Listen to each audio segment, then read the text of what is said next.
E commerce एक्सपोर्टमध्ये जो जी-एस-टीचा input tax credit असतो आपला, तो आपण रिफंड कसा घ्यायचा? ह्या क्वेश्चनचं उत्तर आज आपण या व्हिडिओत बनवणार आहोत. नमस्कार मित्रांनो, मी सोमनाथ स्वागत करतो तुमचं सर्वांचं या व्हिडिओमध्ये. तर चला व्हिडिओला स्टार्ट करूया.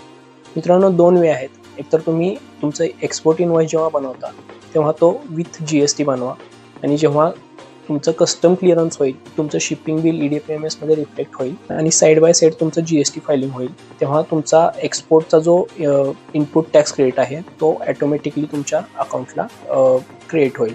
ह्याच्यामध्ये मित्रांनो थोडंसं केअरफुल राहणं गरजेचं आहे. त्याच्यामध्ये इनव्हॉइस नंबर असतील ते मॅच व्हायला लागतात.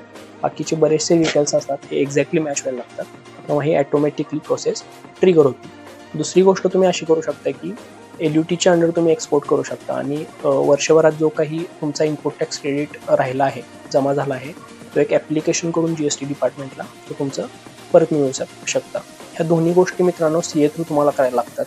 पण हो, तुमचा जो इनपुट टॅक्स क्रेडिट आहे तो नक्की तुम्हाला रिफंड भेटतो, कारण एक्सपोर्ट हा 0 रेट टॅक्समध्ये येतोय आणि आपण जो एक्सपोर्ट करताना इनपुट टॅक्स क्रेडिट दिला आहे तो पण आपल्याला रिफंड भेटतो. मित्रांनो, आय होप तुम्हाला ही व्हिडिओ नॉलेजेबल वाटली असेल. अशाच इन्फॉर्मेटिव्ह व्हिडिओसाठी आमच्या चॅनलला सबस्क्राईब करा. तर चला मित्रांनो, भेटू नेक्स्ट व्हिडिओ.